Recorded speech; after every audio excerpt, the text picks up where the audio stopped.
తెలంగాణలో బీసీ ఉద్యమం ఉవ్వెత్తున ఎగిసిపడుతున్నది. ఎవరికి వాళ్ళుగా వాళ్ళ లైన్లో పనిచేస్తున్నారు. బీసీలంతా మాకొక నాయకుడు దొరికితే, మాకొక నాయకత్వం కనిపిస్తే ఖచ్చితంగా వాళ్ళ వెంట ఫాలో అవుతామన్న ఒక ఆలోచన అయితే కనబడుతున్నది.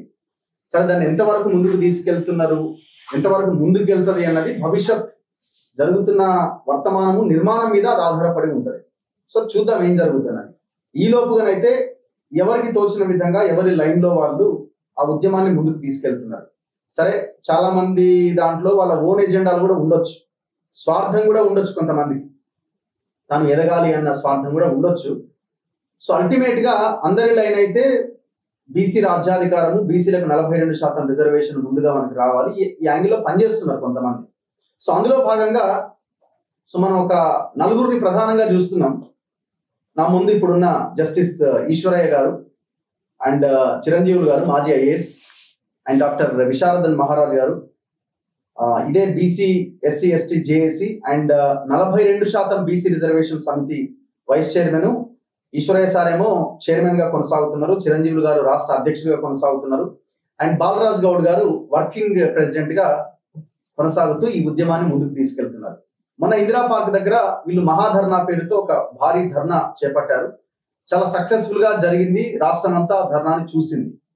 సో దాని తర్వాత ఇప్పుడు ఆ ఉద్యమాన్ని మరింత ముందుకు తీసుకెళ్తూ మండల కేంద్రం, జిల్లా కేంద్రం, ఇవాళ రాష్ట్ర ప్రధాన కార్యదర్శికి ఒక లెటర్ ని కూడా, రిక్వెస్ట్ ని కూడా, ఒక డిమాండ్ ని కూడా రాష్ట్ర ప్రభుత్వ ప్రధాన కార్యదర్శి ముందు పెట్టడం జరిగింది.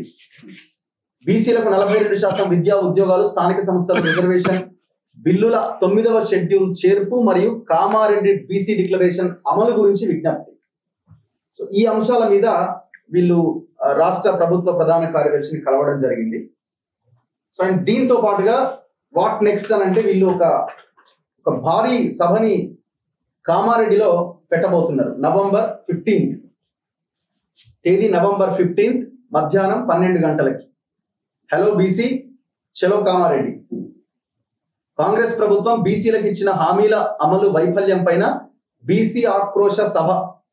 బీసీలను పచ్చి మోసం చేసిన కాంగ్రెస్ పార్టీపై కథన రంగానికి కామారెడ్డికి కదలి రండి. ఎక్కడ అంటే స్థలం Satya function hall, convention centre, Kamareddy. So ఆహ్వానిస్తున్నారు ముఖ్య అతిథులు. 42% బీసీ రిజర్వేషన్ సాధన సమితి. మాట్లాడదాం. ముందుగా నలుగురిలో ముందు చిరంజీవులు గారితో మాట్లాడదాం. ఈ 42% బీసీ రిజర్వేషన్ సాధన సమితి రాష్ట్ర అధ్యక్షులు. నమస్తే సార్. మీకు అందరికి కూడా నమస్తే. సో ముందుగా ఇందులో మీరు నలుగురు పేర్లే ఉన్నాయి, మీరు నలుగురేనా మొత్తం లీడ్ చేసేది? ఇప్పుడు 42% రిజర్వేషన్ సాధన సమితి అనే దాంట్లో అనేకమైనటువంటి సంఘాలు, భాగస్వామ్య సంఘాలు ఉన్నాయి. అనేక సంఘాలు భాగస్వామ్యం ఉన్నాయి. ఇప్పుడు సాధన సమితిని ఏర్పాటు చేసిన దాంట్లో మేము నలుగురం ప్రధానం, కానీ మాకు మద్దతుగా అనేకమైన సంఘాలు ఉన్నాయి. మేము సాధన సమితి ఈ నెల 13వ తేదీన, అంటే అక్టోబర్ 13 ఇది ఏర్పాటు చేయడం జరిగింది. ఇవాళ నవంబర్ 6 అనుకోండి. ఓకే. సో అందులో ఆ రోజు మేము వేసిన పాంప్లెంట్లో 16 సంఘాలు మాకు మద్దతు ఇస్తున్నాయి. ఈ రోజు కూడా ఇస్తున్నాయి. మేము తీసుకురాయే ఇందులో మనం అందరి పేర్లు రాయలేం కాబట్టి పోస్టర్ను లిమిట్ చేసినాం. మళ్ళీ మేము పాంప్లెంట్ ఇస్తున్నాం. ఆ పాంప్లెంట్లో మాకు మద్దతు ఇస్తున్న సంఘాల పేర్లన్నీ కూడా మళ్ళీ అందులో ప్రచురించడం జరుగుతుంది. సో మాకు వెనుక మేము ఇప్పుడు మీరు చూసినట్టయితే మొన్న అక్టోబర్ 24 రోజు మేము పిలుపుకు ఏదైతే ఇచ్చినామో బీసీలకు సంబంధించినటువంటి ఈ 42% రిజర్వేషన్ పైన ఇందిరా పార్క్ వద్ద జరిపినటువంటి మహాధర్నాకు వేల మంది ప్రజలు స్వచ్ఛందంగా వచ్చింది. ఎక్కడెక్కడనో ఆదిలాబాద్ అడవుల నుంచి, ఖమ్మం అడవుల నుంచి, మహబూబ్నగర్ నుంచి కూడా వచ్చింది. సో మేము ఏమంటున్నామంటే వేల మంది ఉన్నారు. అందరి పేర్లు ఇందులో మనం రీప్రొడ్యూస్ చేయలేము. సో ప్రధానంగా నలుగురం ముందు ఉండి మేము కార్యక్రమం నడుపుతున్నాం కాబట్టి నలుగురు పేర్లు అందులో ప్రచురించడం అయింది. So why Kamareddy? కామారెడ్డి చలో కామారెడ్డి పెట్టిన కామారెడ్డి డిక్లరేషన్ అనే అంటే కాంగ్రెస్ అక్కడ ప్రకటించిందని కామారెడ్డి. ఇప్పుడు ఏదైతే బీసీ డిక్లరేషన్ ఉందో, BC declaration Congress party November 10, 2023 ప్రకటించింది. ఎన్నికలు మనకు నవంబర్ 30వ తేదీన జరిగినాయి 2023లో. సో దానికంటే మొదలు ఈ బీసీ డిక్లరేషన్ ఇచ్చారు.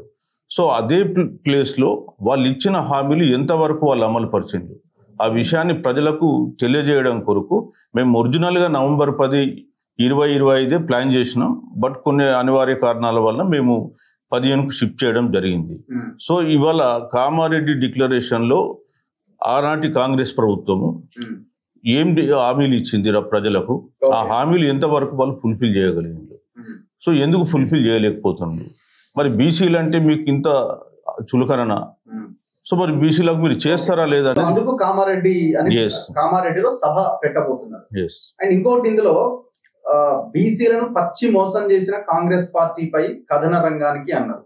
అంటే ఓన్లీ ఆన్ కాంగ్రెసా? ఇప్పుడు బీజేపీ మీరు అంటున్న 9th షెడ్యూల్ లో పెట్టాల్సింది కూడా బీజేపీనే కదా, మరి వై ఓన్లీ కాంగ్రెస్ పార్టీపై కథన రంగం అనే లైన్ లేదు? ఇప్పుడు ఇక్కడ కామారెడ్డి డిక్లరేషన్ పార్టీల మీద యుద్ధం చేయాల్సిందే కదా. అన్ని పార్టీల మీద యుద్ధం అది ఉంటుంది, దాంట్లో ఎలాంటి అనుమానం లేదు.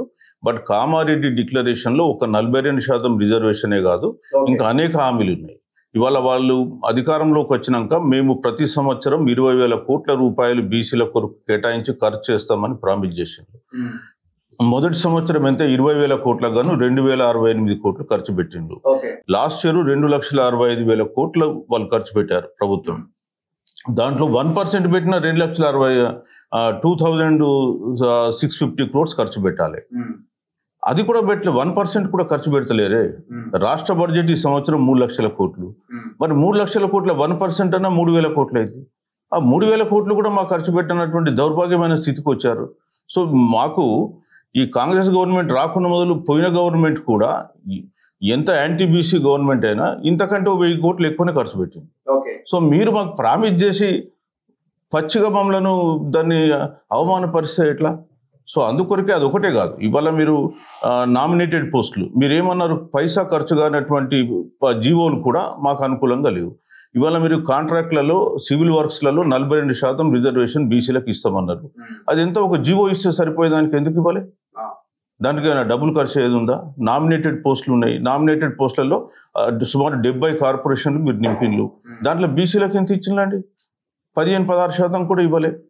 ఇది మీ సెక్రటరీకి వెళ్తే సీఎం పేషీలో ఒక్క బీసీ ఆఫీసర్ లేడు. అంటే బీసీల గురించి మీరు అంత నిర్లక్ష్యంగా మీరు ప్రవర్తిస్తున్నప్పుడు దీన్ని ఏమంటారు? మరి బీసీలకు అన్యాయం అంటారా? ఇంకేం పదాలు వాడాలను మరి చెప్పాలి. అందుకని మేము ఆక్రోశ అంటే కాంగ్రెస్ పార్టీ విధానం మీద, నిర్ణయాల మీద మీ ఆక్రోశం. మాకు డిమాండ్. ఇప్పుడు కాంగ్రెస్ పార్టీ కులగణన చేసినారు, డెడికేటెడ్ కమిషన్ వేసినారు, ఇవన్నీ బాగానే ఉంది కాదని అనలే 42%. కానీ మీరు ఢిల్లీలో చేయాల్సింది చేయలే, మీరు కేవలం ఇక్కడ చేసేసి చేతులు దులుపుకున్నారు. అది కూడా మీరు కులగణన ఎందుకు చేసినారు? బీసీ సంఘాలన్నీ కూడా ఏకమై గట్టిగా పోరాటం చేస్తే కులగణన జరిగింది, లేకుంటే జరిగేది కాదు.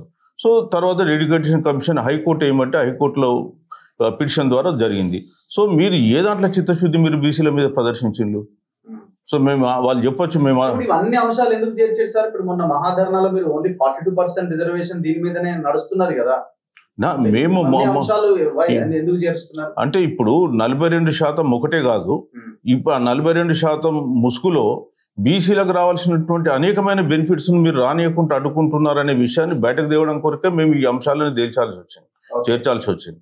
ఇప్పుడు ఏమైపోతుంది, బీసీలకు నిజంగా తెలంగాణ రాకన్నా మొదలు బీసీ కార్పొరేషన్లో కాసుల గలగల ఉండేది. తెలంగాణ వచ్చిన తర్వాత ఆ 10 సంవత్సరాల్లో బీసీలకు ఖర్చు పెట్టింది లేదు, వీళ్ళు వచ్చేసి కూడా 2 సంవత్సరాలు అవుతుంది వీళ్ళు ఖర్చు పెట్టింది లేదు. అంటే మరి బీసీలు ఎట్లా ఆర్థికంగా అభివృద్ధి కావాలి? కేవలం మీరు ఇచ్చేటువంటి సబ్సిడీల మీద లేదా మీరు ఇచ్చే రాయితీల మీద మేము బతకాలనా? మీ రేషన్ కార్డుల మీద లేదా ఇంకా ఈ పెన్షన్ల మీద బతకాలనా? మేము ఆర్థికంగా మా కాళ్ళ మీద మేము నిలబడేటువంటి పరిస్థితి మీరు కల్పించరా రాష్ట్రంలో? మరి వాళ్ళు అట్లాంటి పరిస్థితులు ఉన్నాయి కాబట్టి మొన్నదాకా మార్వాడి ఉద్యమం జరిగింది, గోబ్యాక్ అని. మరి ఎందుకు జరుగుతుంది? ఎందుకు వస్తున్నారు వాళ్ళు? ఫైనాన్షియల్ దగ్గర లేదు కాబట్టి చేతులు ముడుచుకొని కూర్చున్నారు. అటు బ్యాంకులకు వెళ్తే బ్యాంకులు రుణాలు ఇవ్వవు, ఇటు మీరు రుణాలు ఇవ్వరు. మరి ఏం చేసుకొని బతకాలి వీళ్ళు? అంటే శారీరక శ్రమ నమ్ముకునే బతకాలన్నా వీళ్ళు? కూలీలుగా మాత్రమే బతకాలన్నా? సో ఈ విషయాలను ప్రజలకు అర్థం చేయించాలనే ఉద్దేశంతో ఏ రకమైనటువంటి హామీలు వాళ్ళు ఇచ్చారు, వాళ్ళు ఎంతవరకు నెరవేర్చారు? సో వాళ్ళు సబ్ ప్లాన్ పెడతామన్నారు, బీసీలకు పెట్టారా? అసలు 20,000 కోట్లు రాష్ట్ర ప్రభుత్వంకు పెద్ద లెక్కన అండి. 3 లక్షల కోట్ల బడ్జెట్లో మీరు 20,000 కోట్లు మాకు ఖర్చు పెట్టకపోతే ఇంకేం ఖర్చు పెడతారు? మీరు ఇచ్చిన హామీ కదా.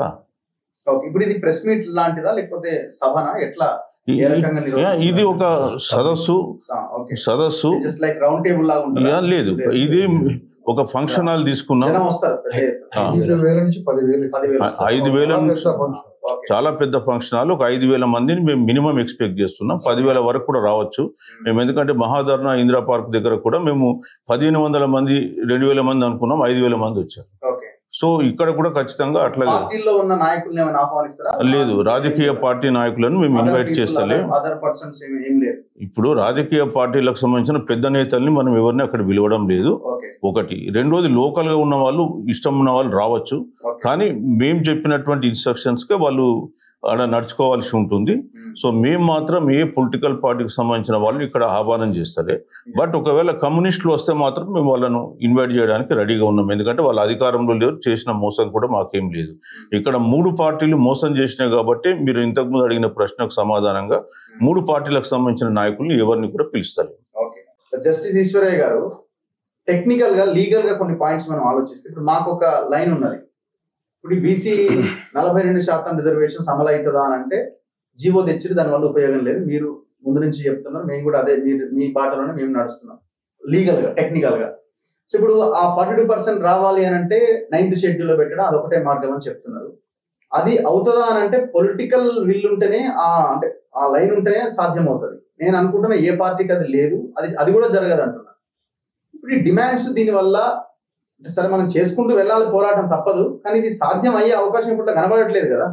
ఇప్పుడు దాని గురించి చెప్పే ముందు జస్ట్ 2 క్లారిఫికేషన్. మీరు కామారెడ్డి డిక్లరేషన్ ఎందుకు అన్నారు అంటే, ఎక్కడైనా మనకి ఈవెన్ ఇంటర్నేషనల్ లెవెల్ కానీ ఏ ప్లేస్లో జరిగితే దాని పేరు అది వస్తుంది, అది ఫర్ డిక్లరేషన్ వస్తుంది. కాబట్టి కామారెడ్డి డిక్లరేషను కాంగ్రెస్ ఇచ్చిన వాగ్దానాలు, దానికందుకు మామూలుగా అయితే కామారెడ్డి డిక్లరేషన్ అని వాడుకలో వచ్చేసింది. ఇంకొకటి 42% అనే మీ ధర్నా చేస్తున్నారు కదా, మిగతా అన్ని ఎందుకు కలుపుతున్నారని అన్నారు. అది మీరు సరి అయిన క్వశ్చన్ వేసినారు, మీరు ఎక్స్పెక్ట్ చేస్తున్నారు. 42% ఇది సాధ్యమయ్యే విషయాలు, ఎందుకంటే బీజేపీ సహకరించింది, మెజారిటీ ఎంపీలు, రాజ్యసభ మెంబర్లు, లోక్సభ మెంబర్లు సహకరించింది, ఇది పార్లమెంటు ఆమోదం పొందదు. కాబట్టి బీజేపీకి చిత్తశుద్ధి లేదు, కాంగ్రెస్కు వాళ్ళ సపోర్ట్ లేకుండా చేసుకున్నటువంటి దమ్ము, ధైర్యం, చిత్తశుద్ధి కూడా లేదు. మిగతా కామారెడ్డి డిక్లరేషన్ ఎందుకు మేము ఒత్తిడి తెస్తున్నామంటే, 9th షెడ్యూల్ ప్రమేయం లేకుండా మిగతా ప్రామిసెస్ అన్ని గవర్నమెంట్ చేయగలుగుతుంది కాబట్టి దాని మీద కూడా మేము ఒత్తిడి తెస్తున్నాం. కామారెడ్డి డిక్లరేషన్ అంశాల మీద మీరు చేయగలిగినాయని ఖచ్చితంగా మీరు చేయండి. మీరు లేకపోతే మా చేతిలో లేదు, మేము చిత్తశుద్ధం ప్రయత్నం చేసాం, మిగతాయి మాత్రం మేము చేస్తున్నామని చెప్పుకోవడానికి అదన్నా చెప్పండి. సో అక్కడ కూడా పచ్చి మోసం చేసిండ్రు, దగా చేసిండ్రు, ఇదంతా భూటకమైన ప్రామిస్లు అని చెప్పడానికి మొత్తానికి మేము కామారెడ్డి డిక్లరేషన్ అంటున్నాం.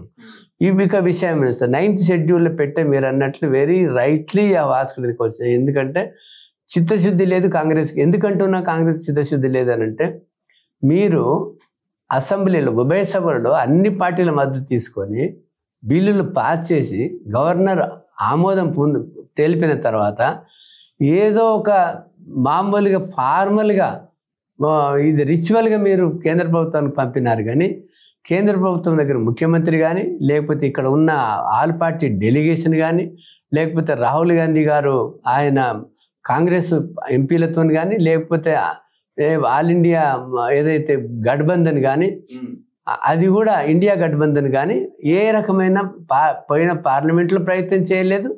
ఇప్పుడు కూడా దీని మీద రాహుల్ గాంధీ మాట్లాడలేదు, వీరు మాట్లాడలేదు.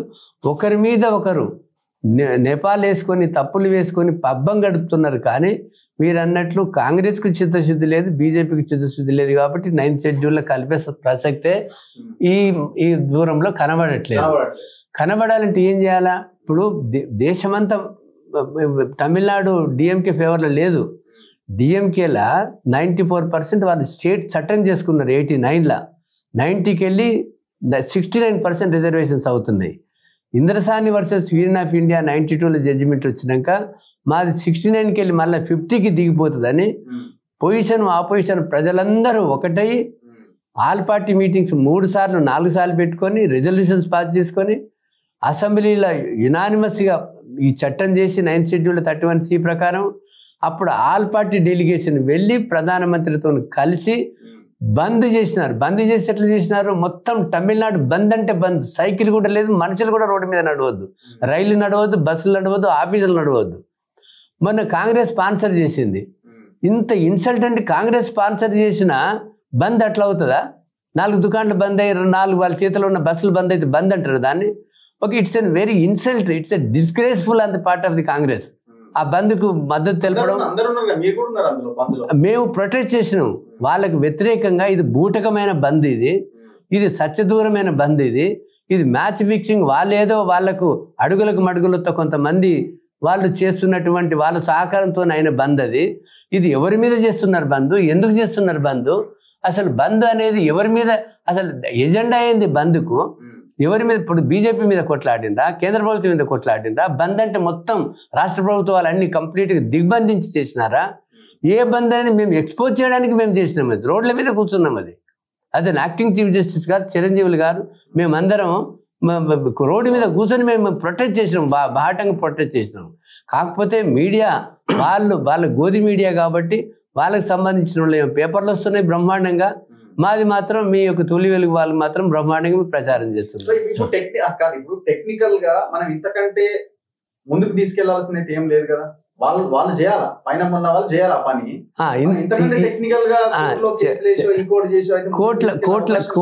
ఇప్పుడు కోర్టుల పెండింగ్ ఉన్న కేసులో ఏం కాదు, మేము కోర్టుల కేసులు వేయొద్దని కూడా నేను చెప్పినాను మా వాళ్ళకు. ఇంప్లీట్ పిటిషన్ వేయొద్దు, ఏదో నామకే వస్తే వాళ్ళకి ఎవరు చూపులకు మనం వేయొద్దు, ఎందుకంటే ఓడిపోయేది అది. కాబట్టి మనం ప్రజా పోరాటం చేయాలి, అది ప్రజలతోని యుద్ధం. రేవంత్ రెడ్డి మీద మనం యుద్ధం ప్రకటించుకోవాలి అది. కాబట్టి ప్రజలని చైతన్యం చేయాలి. ఇప్పుడు మనకు 42% రిజర్వేషన్స్ వస్తాయా, కామారెడ్డి డిక్లరేషన్ అమలు అవుతుందా కాదు అనేది ప్రజలని ఎట్లా చైతన్యం చేయాలి. ప్రజలని కరప్ట్ చేసి, ప్రజలని మభ్యపెట్టి, ప్రజలకు తాయిలాలు ఇచ్చి ఓట్లు వాళ్ళ దగ్గర కొని వాళ్ళ అధికారాన్ని సంపాదించుకుంటున్నారు. అది ఇప్పుడు ఇంత పెద్ద మూమెంట్ ముందుకు తీసుకెళ్లే ప్రయత్నం ఒకటి జరుగుతున్నప్పుడు నిన్న ఒక 2 పదవులు వచ్చినాయి. ఒక ఆయన సుదర్శన్ రెడ్డి సలహాదారుడు, ఇంకో ఆయన ప్రేమ్ సాగర్ రావు అని ఆయనకు వచ్చింది. ఆయన ఏకంగా బెడ్ రీడెన్ మొన్నటి దాకా. ఇప్పటికి కూడా నాకు తెలిసి ఆయన పై లేచి నిలబడి ఏం నడుస్తుందో తెలియదు. కానీ అట్లాంటి వాళ్ళకు కూడా పదవులు ఇచ్చి ఈ సమయంలో కూడా ఇప్పుడు ఎంత క్లియర్ గా ఒక ఎజెండాతో ఉన్నారని అర్థమవుతుంది. ఇప్పుడు రేవంత్ రెడ్డి గారు ఎంత కరడుగట్టిన రెడ్డి అనేది ఆయన ఉపన్యాసాలు పిసిసి ప్రెసిడెంట్గా ఉన్నప్పుడే అవన్నీ తీస్తే మనకు తెలుస్తుంది. అది ఆయన రెడ్డి రాజు అయినది. కాబట్టి ఆయనకి బీసీ తత్వము, సామాజిక న్యాయము ఏ కోశాన లేదు. ఎందుకు చెప్తున్నంటే ఇప్పుడు సోదరులు చిరంజీవులు గారు అన్నారు 77 నామినేటెడ్ పోస్టులు ఇస్తే అందులో 33 రెడ్డి వర్గాల వారు, మిగతా అన్ని ఫార్వర్డ్ క్లాసులు. ఓన్లీ మాకు వచ్చింది ఎంత, 77లో దాదాపు మాకు 25 పోస్టులు మాత్రమే, 26 పోస్టులు మాత్రమే ఇచ్చినారు. అవైతే ఏ ఓట్లు వేసుకొని చేసుకునేది కాదు కదా. అట్లే కాకుండా ఇప్పుడు 1,00,000 కోట్లు ఇస్తానని, ఏడాదికి 20,000 కోట్లు ఇస్తారని అది కాదండి. ఈరోజు పేపర్లు వచ్చింది, లీస్ట్ బడ్జెట్ అలకేసింది మొత్తం రాష్ట్రం ఆల్ ఇండియా లేదంటే తెలంగాణ అంట. విద్యా ఆరోగ్యంకి, విద్యా ఆరోగ్యం అంటే విద్యా ఆరోగ్యం 2 మాకు ఈక్వల్ మొత్తం ప్రైవేట్ స్కూల్స్కి క్యాన్సిల్ చేసేసి ఈక్వల్ ఎడ్యుకేషన్ హెల్త్ ఇవ్వండి, మాకు ఏ రిజర్వేషన్స్ వద్దు. దీని కూడా చిత్తశుద్ధి లేకుండా మమ్మల్ని ఈ రకంగా ఆదిలోనే మమ్మల్ని ఈ రకంగా అణిచివేస్తే ఎట్లా? ఈ రేపు ఖచ్చితంగా నేను అనుకుంటున్నాను, ఇది మామూలు విషయం కాదు. ఇది సామాజిక విప్లవం వస్తే సివిల్ వార్ అవుతుంది. ఎవడు కూడా బలిసినోడు ఏదైతే అధికార దహంతోనే వాడితే రాల్చేం వాడు సుఖంగా ఉండలేడు, శాంతిగా ఉండలేడు ఎవడు కూడా. అందుకని అందరు సర్వే జన సుఖినోభవంతం అంటే అందరి బాగోగులు చూడాలి, అందరి మేలు కూడాలి. విశారదన్ గారు, మీ దగ్గరకు వస్తే ఇందులో పొలిటికల్ లైన్ ఏం కనబడుతున్నది? ఒకటి అంటే మనం టెక్నికల్గా సార్ ఇద్దరు మాట్లాడింది మనం ఒకసారి చూసాం కదా. పొలిటికల్గా ఇందులో నాకు కనిపిస్తున్నది అయితే ఇందులో ఈ 42% రిజర్వేషన్ సాధించే దాంట్లో అయితే మీరు కూడా భవిష్యత్తుని ముందుగానే పసిగట్టగలుగుతారు. ఇందులో పెద్దగా ఇప్పటికిప్పుడు సాధించేదైతే ఏం లేదని నాకు కనిపిస్తున్నది. కానీ పోరాటం జరగాలి, భవిష్యత్తుకి ఏమైనా ఉపయోగపడొచ్చేమో. లేదు ఈ కామారెడ్డి డిక్లరేషన్లో ఉన్న అంశాలని ఈ పోరాటం ద్వారా సాధించుకోవడానికి అవకాశం ఏర్పడుతుండొచ్చు. అంతకుమించి ఏం జరుగుతుందని మీరు అనుకుంటున్నారు? సరే అట్లా అని చెప్పి మనం సైలెంట్గా ఉండలేమనుకోండి, అది వేరే విషయము. భవిష్యత్తు మీద మీకు అవగాహన ఉంటుంది కదా, అంతకుమించి మనం ఏం సాధించుకోగలమని మీకు అనిపిస్తున్నది? అంటే అంతకుమించి అంటే మీరు అనేది ఇప్పుడు 42% రిజర్వేషన్స్ రావాలి, లోకల్ బాడీస్లో బీసీలు పెద్ద ఎత్తున పోటీ చేయాలి. ఒకటి ఏంటంటే రఘు గారు, కామారెడ్డి డిక్లరేషన్, బీసీ డిక్లరేషన్లో బీసీల యొక్క సుదీర్ఘకాలంగా ఎంతో కాలంగా ఎదురు చూస్తున్న బీసీల 2.5 కోట్ల మంది పైగా ఉన్న ప్రజల యొక్క విద్యా ఉద్యోగ స్థానిక రాజకీయాలలో 42% రిజర్వేషన్లకు సంబంధించిన వాగ్దానం హామీ అది. ఈ హామీ ద్వారా విద్యలో ఉద్యోగాలలో స్థానిక సంస్థలలో 2.5-3 కోట్ల మంది బీసీలకు సంబంధించిన విముక్తికి సంబంధించిన సబ్జెక్ట్ ఇది. దీని విషయంలో రేవంత్ రెడ్డి కామారెడ్డి డిక్లరేషన్లో సిద్ధిరామయ్యని తీసుకొచ్చి వీళ్ళకి బుద్ధి చెప్పేయడానికి ఏదో ఒక వాగ్దానం ఇవ్వడం జరిగింది. ఆ వాగ్దానంతో టీఆర్ఎస్ పార్టీని దింపాలనే ఉద్దేశంతో ఈ ఇన్స్ట్రుమెంట్ని వాడారు. వాడిన తర్వాత ప్రభుత్వానికి వచ్చినటువంటి రేవంత్ రెడ్డి పరిపాలకుడు అయ్యాడు. ఆనాడు పిసిసి అధ్యక్షుడిగా వాగ్దానం చేసిండు, తర్వాత ముఖ్యమంత్రి అయ్యాడు. ఇప్పుడు రేవంత్ రెడ్డి మీద సంపూర్ణ బాధ్యత ఉంది ఆయన మీద. ఇది చేసేది కేంద్రంలో బీజేపీనా, ఆ పార్లమెంట్లో టీఆర్ఎస్కి ఎంపీల మద్దతు అనేది సెకండరీ అంశం. అందుకే మీరు కాంగ్రెస్ పార్టీ పైన అన్నారు, అంతేనా? కాంగ్రెస్ పార్టీ దాన్ని స్పష్టంగా హామీ ఇచ్చింది కాబట్టి, వాగ్దానం ఇచ్చింది కాబట్టి, వాగ్దానం ఇచ్చి హామీ ఇచ్చి 3.5 కోట్ల మంది బీసీ ప్రజల యొక్క మద్దతు తీసుకొని వాళ్ళ ఓట్లను తీసుకున్న తర్వాత బాధ్యుడిని ఎవరిని చేయాలంటారు మీరు? బాధ్యుడు అతను కాదా? అతన్ని బాధ్యుడిని చేస్తూ బీజేపీ మీద వారు చేస్తాం, ద సేమ్ టైం బీఆర్ఎస్ మీద కూడా చేస్తాం, అది సమస్య లేదు. ఇక్కడ మేము కోరేది ఏంటి? విద్యా ఉద్యోగ స్థానిక సంస్థల్లో 42% రిజర్వేషన్ల హామీ ఇవ్వడం జరిగింది. ఈ విషయంలో రేవంత్ రెడ్డి ప్రభుత్వానికి వచ్చిన తర్వాత దాని పట్ల ఒక సీరియస్ భయభక్తులతో ఏ విధంగానైనా ఢిల్లీ ప్రభుత్వం మీద ఒక యుద్ధం చేసి ఈ 42% చట్టాన్ని 9th షెడ్యూల్లో పెట్టించాలనే ఒక సంకల్పం, ఒక కార్యాచరణ, ఒక భయభక్తి, బీసీల మీద ప్రేమ, ఆ దిశగా ఆయన దగ్గర ఎలాంటి కార్యాచరణ లేదు. దానికి కారణం ఏంటో మనం గ్రహించాలి. ఎందుకు దానికి కారణం ఏంటి? అసలు ఏమై ఉంటుంది? అరే ఇంత పెద్ద కోట్ల మంది ప్రజల యొక్క ఓట్లను పొందినాం, వాళ్ళకి ఇంత పెద్ద వాగ్దానం ఇచ్చినాం. ఏదో చిన్న జీవో తెచ్చుకున్న పోరగాళ్ళకి సంబంధించింది కాదు ఇది, లేదా చిన్న ఉద్యోగులకు సంబంధించింది కాదు. 3 కోట్ల మంది బీసీలకి వాగ్దానం ఇచ్చి ప్రభుత్వానికి వచ్చిన పెద్ద మనిషి ఇంత నిర్లక్ష్య వైఖరికి కారణం ఏంటి అంటే, ఈ బీసీ ప్రజలంతా నా మీదకి తిరుగుబాటుకి ఎందుకు వస్తారు? రారు. ఇంత పెద్ద బీసీ ప్రజల్లో విప్లవం ఎందుకు వస్తుంది? నా మీదకి రాదు. 3 కోట్ల మంది ప్రజలు, బీసీ ప్రజలు నా మీద తిరుగుబాటు చేసి విప్లవాత్మకంగా బయలుదేరి నా గొంతెందుకు పట్టుకుంటారు? ఇదంతా అమాయక బీసీ ప్రజలు. అందులో ఉన్న 4-2 లీడర్లు ఉన్నారు అనుకో, ఆ 2 లీడర్లు ఎవరు? ఆ 2-3 లీడరు నా దగ్గర నుంచి పోయినోడే, నా దగ్గర ఉన్నోడే, నా పల్లకి మోసినోడే, నా దగ్గర ఉన్నోడు, నా చుట్టూ తిరిగినోడే బీసీ దుకాణం పెట్టినాక ఇక నాకు భయం ఏంటి అన్న నిర్లక్ష్య వైఖరి కారణంగా బీసీ ప్రజల్లో విప్లవము, తిరుగుబాటు రాదని అనుకున్న కారణంగా ఆయన నిర్లక్ష్యం వహించాడు. ఇలాంటి సందర్భంలో ఒక విప్లవాత్మకంగా ఏ రాజకీయ అగ్రకుల పార్టీల మకిలి అంటని ఒక స్వతంత్ర భావాలుండి అగ్రకుల ఆధిపత్యాన్ని మొదటి నుండి తిరస్కరిస్తున్న ఒక చిన్న మత్సలేని నాయకత్వంగా ఒక దగ్గరికి వచ్చి ఒక బీసీ 42% రిజర్వేషన్ సాధనా సమితిలో మేము 4 కలిసాం సార్. కలిసి 4 కలిసిన దాంట్లో ఒక పెద్ద లీగల్ ఎక్స్పర్టు, నేషనల్ బీసీ కమిషన్కి యూనియన్ క్యాబినెట్ హోదాగా ఉన్న ఒక చైర్మన్గా చేసి, ఆ తర్వాత హైకోర్టుకి ఆంధ్రప్రదేశ్కి హైకోర్టు న్యాయమూర్తిగా చేసి, ఇంత పెద్ద బాధ్యత ఎత్తుకున్న మనిషి ఈ సాధన జేఏసీకి ఆనబుల్ చైర్మన్ ఉండడం అంటే మామూలు విషయమా? 30 ఏళ్ళు రెవెన్యూలో బ్యూరోక్రసీలో పనిచేసి, అనేక జిల్లాలకి కలెక్టర్ చేసి, ప్రిన్సిపల్ సెక్రటరీ చేసి, ఎలాంటి మచ్చలేని ఒక ఐఏఎస్, మాజీ ఐఏఎస్ అధికారి రాష్ట్ర అధ్యక్షుడు ఉండటం మామూలు విషయం కాదే. ఇక నా ఉద్యమాలంటే మీకు తెలుసు, మాకు ఎక్కడలే, మా బ్రతుకంత జీవితం అంతా పోరాడుతున్నాం. బాలరాజు గారు, గౌడ్ గారు కూడా ఈ ఉద్యమంలో కలిసి వచ్చిన ఒక మహాశక్తి. మేము అందరం కలిసి ఒక వేదికను ఏర్పాటు చేసినాం. ఏ రేవంత్ రెడ్డి అయితే బీసీ ప్రజల్లో విప్లవం రాదు అనుకున్నాడు, నికార్సైన నాయకత్వం నా మీదికి తిరుగుబాటు చేసే నాయకత్వం, నా గొంతు పట్టే నాయకత్వం రాదు అని ఆయన ఊహించిండు. క్వైట్ ఆపోజిట్గా 3 కోట్ల మంది బీసీ ప్రజల్లో విప్లవం తేయడానికి, తన గొంతు పట్టడానికి యుద్ధం చేయడానికి రియలిస్టిక్ లీడర్షిప్ ఇప్పుడు ఈ డిమాండ్ పట్ల అడగడానికి మేము మీ నలుగురే అంత పని చేయగలరా? నాయకత్వం నలుగురు ఉంటారా? 4 లక్షల మందిని కరపత్రంలో పేరు రాయమంటారా? 3 కోట్ల మంది బీసీల పేరు రాయమంటారా కరపత్రంలో? అంటే ఇప్పుడు ఇది ఒక సంఘం లాగా కనిపిస్తలేదా కొంతమందికి? ఇది సంఘం కాదు, ఇది కేవలం వారు ఇంటలెక్చువల్ ఫోరంకి, బీసీ ఇంటలెక్చువల్ ఫోరంకి రాష్ట్ర అధ్యక్షులు శ్రీ చిరంజీవి గారు ఐఏఎస్ అధికారి. వారు ఆల్ ఇండియా లెవెల్లో బ్యాక్వర్డ్ క్లాస్ ఆర్గనైజేషన్కి నేషనల్ ప్రెసిడెంట్. వారు నేను బీసీ ఎస్సీ ఎస్టీ జేఏసీకి ఒక రాష్ట్ర కన్వీనర్. వారు బీసీ పొలిటికల్ ఫ్రంట్కి వారు. కానీ మా నలుగురు ఇంకా అనేక వందల వేల మంది నుంచి ఎవరు ఏ సంఘంలో ఉన్నా ఓన్లీ ఫర్ 42% బీసీ రిజర్వేషన్ సాధన సమితికి మేము లీడ్ చేస్తున్నాం. మా అందరి యొక్క పని ఇది.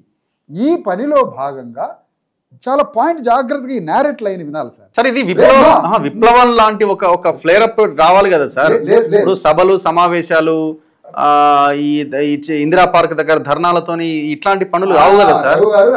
తెలంగాణ ఉద్యమం ఎట్లా జరిగింది? ఏనాడు తెలంగాణలో చూడని కని విని వెరగని మీకే ఆశ్చర్యం కలిగే ఒక విప్లవాన్ని రుచి చూపించబోతున్నాం. కొద్దిగా ఓపిక పట్టాలి రవి గారు, ప్రశాంతంగా ఓపిక పట్టాలి మీరు ప్లీజ్. ఏమిటి విషయం అంటే, ఈ రేవంత్ రెడ్డి ఇట్లా ఎక్స్పెక్ట్ చేసిండు. 3 కోట్ల మందికి ఇచ్చిన వాగ్దానంలో వాళ్ళలో విప్లవం రాదు, వాళ్ళలో సూటిగా నా గొంతు పట్టే నాయకత్వం పుట్టదు. ఎవరైనా ఇద్దరు సంఘాలు ఉంటే నా దుకాణం నుంచి పోయిన వాళ్ళే, నా దుకాణం చుట్టూ తిరిగేటోళ్లే. ఇంకా నాకు భయం ఏంటి? అన్న నిర్లక్ష్య వైఖరికి కారణంగా బీసీలంటే అత్యంత అలుసుగా, అతను ఒక చీపిరి పుల్ల కన్నా హీనంగా పనికిరాని జీవోలు ఇచ్చి కోర్టుల ముందు ఇజ్జత్ తీసుకొని, పరువు తీసుకొని దేశవ్యాప్తమైనగా థూ అని ఊహించుకున్నాడు రేవంత్ రెడ్డి సుప్రీంకోర్టులో, హైకోర్టులో. ఎందుకు? ఇగో ఫలానా బిల్లు, డ్రాఫ్టింగ్ బిల్లు ఈ ప్రాసెస్లో పోండని ఈ నిపుణత గల అధికారి, జ్యుడిషియల్ ఆఫీసరు, మాలాంటి ఉద్యమకారులు చెప్పినా పట్టించుకోలేదు. అయితే ఇక్కడ ఎక్కడ మనం రేవంత్ రెడ్డిని పట్టుకోగలగాలి? రేవంత్ రెడ్డి తప్పును ఎక్కడ పట్టుకోగలగాలి చెప్పండి? నీవు 9th షెడ్యూల్లో పెట్టియకపోవడానికి కారణం ఏంటి అంటే, నువ్వు ఫస్ట్ బీసీల మీద నీకు ఎలాంటి గౌరవము, ప్రేమ, చిత్తశుద్ధి ఎలాంటిది లేదు. ఎందుకు లేదు? నీ రాష్ట్ర బడ్జెట్ 2 సార్లు ప్రవేశపెట్టినావు. నీ బడ్జెట్లో చిల్లర పైసలు కూడా ఇసిరేయలే బీసీల మీద. నీ పక్కన తమిళనాడు ప్రభుత్వంలో 5 లక్షల కోట్ల రూపాయల బడ్జెట్ ఒకవేళ వాళ్ళు పెట్టుంటే 2.5 లక్షల కోట్లు బీసీలకు ఖర్చు పెడుతున్నారు. ఇక్కడ నువ్వు 2,000 కోట్ల రూపాయలు కూడా సగానికి పైగా ఉన్న జనం, దాదాపు 2.5 కోట్ల మంది ఉన్న జనానికి 2,000 కోట్ల రూపాయలు కూడా నువ్వు పంచలేదంటే నీ హృదయాన్ని ఏమనుకోవాలా? నువ్వు పచ్చి రెడ్డి, కమ్మ, వెలమ 3 కులాల అగ్రవర్ణ ఉగ్రవాదివి. నువ్వు అగ్రవర్ణ ఉగ్రవాది. ఎందుకు? నీకు బీసీల మీద ప్రేమ లేదని నీ యాటిట్యూడ్ తెలిసిపోతుంది, నీ ప్రవర్తన తెలిసిపోతుంది. నీ దగ్గర ఉన్న వెల్త్ డిస్ట్రిబ్యూషన్లో అప్పర్ కాస్ట్కే ఇస్తేవి, నీ దగ్గర ఉన్న బ్యూరోక్రసీ డిస్ట్రిబ్యూషను అప్పర్ కాస్ట్కి ఇస్తేవి, నీ దగ్గర ఉన్న బడ్జెట్ డిస్ట్రిబ్యూషను అప్పర్ కాస్ట్కి ఇస్తేవి, నువ్వు చైర్మన్ల డిస్ట్రిబ్యూషను అప్పర్ కాస్ట్కి ఇస్తేవి, ఎమ్మెల్యేలు మొత్తం. మొన్న సుదర్శన్ రెడ్డి, ఆ ప్రేమ్ సాగర్ రావు అనేటువంటి వెలమలకి, రెడ్లకి సింబాలిక్ అయిన ఆ ఇద్దరు, అత్యంత కరుడుగట్టిన వెలమారెడ్లకి సింబాలిక్ అయిన 2 పెద్ద మనుషులకి, రెడ్డి వెలమ దొరలకి నువ్వు అర్జెంటుగా వాళ్ళిద్దరికి క్యాబినెట్ హోదా కావాలి, వాళ్ళతో కావాలి. ఇవన్నీ ఎందుకు ఇస్తున్నావు అంటే నీ చిత్తశుద్ధి అర్థమవుతుంది. బీసీల మీద ఎలాంటి కమిట్మెంట్ లేకుండా ఒక ఫేక్ అబద్ధాలాడేటువంటి, భారతదేశ చరిత్రలోనే అబద్ధాలే శ్వాసగా బతుకుతున్న ముఖ్యమంత్రి ఇతను. నా పాయింట్ ఒక్కటి కావాలి సార్, ఇది కంప్లీట్ కావాలి. ఇలాంటి ముఖ్యమంత్రి ఇంత నిర్లక్ష్యంగా బీసీల పట్ల వ్యవహరిస్తున్న ఈ రేవంత్ రెడ్డి, ఇతనే మా టార్గెట్ రఘు గారు, ఈ వేదిక నుంచి చెప్తున్నాం. వై ఇతనే బాధ్యుడు, ఇతనే హామీ ఇచ్చింది, ఇతడే వాగ్దానం ఇచ్చింది. ఓట్ల వలేసి బీసీల ఓట్లని పట్టుకొని కాదు కదా, మిగతా వాటి విషయంలో తను బాధ్యుడు కావచ్చేమో. కామారెడ్డి డిక్లరేషన్ ఇంకోటి 42% దాంట్లో తనే బాధ్యుడా? ఏమండి, ఈ ఆక్రోశ సభ ఢిల్లీలో పెట్టాల్సి, ఢిల్లీలో పెడితే బాగుండేదేమో అంటున్నారు కొంతమంది. ఈ ఆక్రోశ సభ ఢిల్లీలో పెట్టాలేమో. రేవంత్ రెడ్డిని 3 కోట్ల మంది బీసీలు ఉన్నారు కదా, చెప్పులు తీసుకొని ఉరికిచ్చి రేవంత్ రెడ్డిని ఢిల్లీ పంపిస్తాం. మేము పోయి ఢిల్లీలో తుపాకులకు ఎదురుగా మేము నిలబడాలనా? హామీ ఇచ్చి పని చేపిస్తానని చెప్పి హామీ ఇచ్చి మొత్తం వాగ్దానాలు ఇచ్చి 2 కోట్ల మంది బీసీల ఓట్లను వేయించుకొని ముఖ్యమంత్రి అంటే ఏంటి సార్? మీరు పోయి ఢిల్లీ పోయి ఆ సరిలో కూర్చొని నువ్వు ధర్నా చేస్తే ఇంటడా? ముఖ్యమంత్రి పోయి ఢిల్లీలో కూర్చొని నిరాహార దీక్ష చేసి నువ్వు ముఖ్యమంత్రి మీద నీ బడే బాయ్ అన్నాడు, ప్రధానమంత్రిని బడే బాయ్ అన్నాడు. బడే బాయ్ దగ్గర పోయి నువ్వు పని చేయించుకుంటావా? మమ్మల్ని బజార్లో పోయి ఢిల్లీ నడివీధుల్లో ఉండమంటారా? అదేంద్రరావు గారు మమ్మల్ని అట్లా చేస్తారేంటి మీరు? మేము బజార్లో పోయి కూర్చోమంటారా ఢిల్లీ నడివీధుల్లో? అన్ని ధర్నాలు అట్లే ఉంటాయి కదా సార్. మేము ధర్నా చేయం, మొక్కుబడి ధర్నాలు చేయము. రేవంత్ రెడ్డే వాగ్దానం ఇచ్చిండు, అతనే ఢిల్లీ ప్రభుత్వం మీద యుద్ధం చేస్తావా, ప్రేమగా సాధించుకుంటావా, ఎట్లయినా సాధించుకో. ఇక్కడ విషయం ఏంటంటే రేవంత్ గారు, అదే రఘు గారు, లాజిక్ ఉంది ఇక్కడ. ఆ రేవంత్ రెడ్డి ఇంత నిర్లక్ష్యానికి కారణాలు చెప్పిన బీసీ ప్రజలంటే ఎలాంటి ప్రేమ ఏవి లేదు, వాళ్ళ విప్లవం రాదనుకున్నాడు.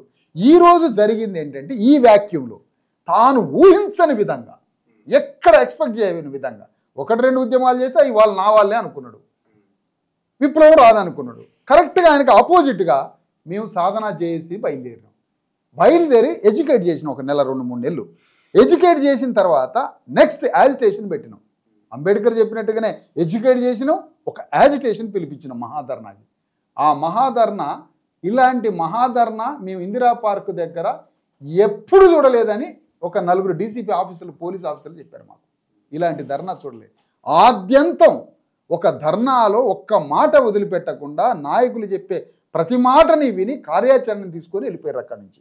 అంత పెద్ద మహాధర్నా నుంచి నెక్స్ట్ మేమేం చేసినాం, మహాధర్నా ఒక పెద్ద ధర్నా చేసి ప్రభుత్వానికి వ్యతిరేకంగా నువ్వు 9th షెడ్యూల్ విషయంలో ఎలాంటి వైఖరి తీసుకోవట్లేదు, నీ నిర్లక్ష్య, నీ తూతూ మంత్రపు పనికిరాని జీవోలు ఇచ్చిన దానికి నిరసనగా నువ్వు 9th షెడ్యూల్లో పెట్టే పోరాటం చేయట్లేదని నీ మీద అంత పెద్ద మహాధర్నా చేసినాం. సాయంత్రం 7 దాకా ధర్నా సాగింది. ఈ ధర్నాతోటి రేవంత్ రెడ్డి ఎక్కడన్నా ఒక ప్రకటన ఇచ్చిండా, ఒక్క ఎక్స్ప్లెనేషన్ ఏమైనా ఇచ్చిండా? ఏదైనా నేను ఇలాంటి ప్రకటన ఇస్తున్నాను ఒక మాట అన్నడా? అనలేదు. మేమేం చేసినాం, వెంటనే సాధన చేసి కూర్చొని వెంటనే భవిష్యత్ కార్యాచరణ ఇచ్చినాం. ఏంటి, తెలంగాణ రాష్ట్రంలో వెంటనే ఆ రోజు సభతోటే, ఆ రోజు ధర్నాతోటే తెలంగాణ రాష్ట్రంలో అన్ని మండలాలలో బీసీ ఎస్సీ ఎస్టీ కూడా కలుపుకొని ఈ రిజర్వేషన్ విషయం 9th షెడ్యూల్లో పెట్టాలని ఆల్ తహసీల్దార్లకి రిప్రజెంటేషన్ ఇచ్చినాం, కలెక్టర్లకు ఇచ్చినాం. ఈ రోజు కూడా 3 కలెక్టర్లకు ఇచ్చినాం. అంటే 33 కలెక్టర్లు అయిపోయినారు. దాదాపు 300 మండలాలలో రిప్రజెంటేషన్స్ ఇచ్చినాం. రిప్రజెంటేషన్ ఇవ్వాలిగా గవర్నమెంట్కి ఒకసారి. అది ఎంత, మేమెంత పెద్దోళ్ళమైనా, ఆయన ఎంత పెద్దోడైనా మేమైతే ఇవ్వాలి. ఈరోజు పోయి రాష్ట్ర ప్రభుత్వ ప్రధాన కార్యదర్శికి, అయ్యా మీ రేవంత్ రెడ్డి ముఖ్యమంత్రికి చదువు నేర్పండి, ఎందుకంటే ప్రధాన కార్యదర్శి చెప్పాలి, ఇగో ఇది ప్రొసీజర్ అని చెప్పి ఈ కాగితం చీఫ్ సెక్రటరీ గారికి ఇచ్చినాం. ఇప్పుడు ముఖ్యమంత్రికి ఈ కాగితం పోయింది. ఇప్పుడు చెబుతున్నాం, ఇక ముఖ్యమంత్రికి ప్రజాక్షేత్రంలోకి పోతున్నాం. లోపలికి ప్రజాక్షేత్రంలోకి ఎక్కడికి పోతున్నాం? ఏ కామారెడ్డి భూమి మీద వాగ్దానం ఇచ్చాడో రేవంత్ రెడ్డి, ఏ కామారెడ్డిలో రేవంత్ రెడ్డి ఓడిపోయాడో, ఓడిపోయిన రేవంత్ రెడ్డి ఏ కామారెడ్డిలో ఓడిపోయిండో, ఏ భూమి మీద నుంచి నువ్వు వాగ్దానం ఇచ్చినావో అదే కామారెడ్డి పోతున్నాం మేము. అతిపెద్ద సభ, ఆ సభ అంతా విద్యావంతులను ఆహ్వానిస్తున్నాం. బీసీలలో ఉండే జ్ఞానం ఉండి, ఆలోచన ఉండి, సమాజానికి నాయకత్వం వహించాలని ఇన్నాళ్ళకి మాకు జ్ఞానం వచ్చింది. అనేక ఉద్యమాలు, పార్టీలు ఎన్నో వచ్చి భ్రమ పెట్టినాయి. సత్యాన్ని చూపించలే, మార్గాన్ని చూపించలే, రిజర్వేషన్ థీమ్ చెప్పలే, కాన్స్టిట్యూషన్ సోల్ చెప్పలే, అనేక తప్పుడు ఉద్యమాలలో పోయి బలై నాశనం అయినాం. ఈ ఆల్రెడీ బీసీ రిజర్వేషన్లు ఈ రోజుకి ఒక విప్లవాత్మకమైన సందేశంలాగా పోతున్నాం. ఎప్పుడో తమిళనాడు 100 ఏళ్ల క్రితం సాధించుకుంటే మాకు ఇవాళ వచ్చింది, ఇవాళ బయలుదేరినాం. రేపు కామారెడ్డిలో వర్షాలు ఇట్లా వస్తాయేమో అని ఒక ఫంక్షన్ హాల్, అతిపెద్ద ఫంక్షన్ హాల్ లోపట, విత్తింద లోపల ఫంక్షన్ హాల్లో, దాని ప్రిమిసిస్లో, దాని బయట పెళ్ళుబికే ఒక పెద్ద విద్యావంతుల సభ జరగబోతుంది. ఆ సభ పేరు అభినందన సభ కాదు, అది ముఖ్యమంత్రికి అభినందన సభ అనుకునేది, అది ఆక్రోశ సభ, బీసీ ఆక్రోశ సభ. ఈ ఆక్రోశం ఎక్కడి నుంచి మొదలైతుంది? నీవు వాగ్దానం ఇచ్చిన కామారెడ్డి భూమి మీద నుంచి, నువ్వు ఓడిపోయిన కామారెడ్డి దగ్గర నుంచి నిన్ను ఓడగొట్టబోయే కొడంగల్ దాకా సభలు పెట్టుకుంటూ పోతాం. మీరు అన్నారు కదా, మంచి మసాలా రుచితోటి సభలు జరగట్లేదేంది, విప్లవం కనపడట్లేదు అన్నారుగా. ఇక రేపటి నుంచి విప్లవమే చూద్దరు మీరు. ఇప్పుడు ఏ ఉద్యమానికైనా పొలిటికల్ ఇలా బలం ఉన్నప్పుడే క్యాడరు వాళ్ళ లైన్ ఇదంతా యాడ్ అయిపోయి ఉద్యమం ఇంకా మరింత ఇదవుతుంది. అవును సార్. ఇప్పుడు జస్టిస్ ఈశ్వరయ్య గారు తను గొప్ప ఇంటలెక్చువల్, గొప్ప జడ్జి గారు, దేశం కోసం పనిచేశారు, అంతవరకు బాగానే ఉన్నది. చిరంజీవులు గారు ఐఏఎస్ అధికారి, నిజాయితీ పరుడు, చాలా అద్భుతంగా ఉన్నది. ఓకే, సో ఇది పార్టీ అంటే వేరే కదా సార్, లైన్ వేరే కదా, డిఫరెంట్ లైన్ కదా. లేదండి అట్లా సార్ వాళ్ళు సలహాలు ఇవ్వగలుగుతారు, సూచనలు ఇవ్వగలుగుతారు, అద్భుతమైన వ్యూహాన్ని రచించగలుగుతారు. ఎప్పుడైనా సరే అనేక రాజకీయ ఉద్యమాలకి పునాది సోషల్ డైనమిజమే కారణం.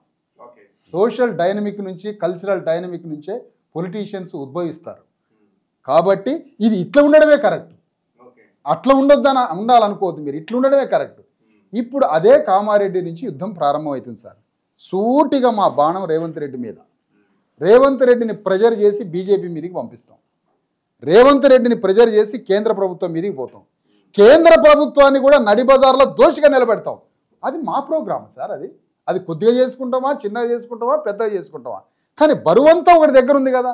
ముఖ్యమంత్రి పీఠం అనే పవర్ మామూలు పవర్ కాదుగా.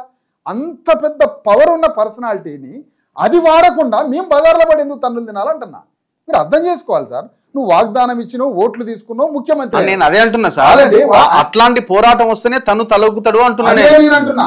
అలాంటి పవర్, ఒక నిమిషం సార్, అలాంటి పవర్ ఒక ముఖ్యమంత్రి ఢిల్లీ పోయి, ఆ ఢిల్లీలో నేను అన్నం బంద్ చేస్తా 3 నెలలైనా 6 నెలలైనా నెల రోజులైనా నేను తిండి బంద్ చేస్తానని కూర్చోమానండి. రేవంత్ రెడ్డిని అమరవీరుడికి అమ్మానండి. అమరవీరులు మేమెందుకు కావాలా? రేవంత్ రెడ్డి అమరవీరుడు కావాలా?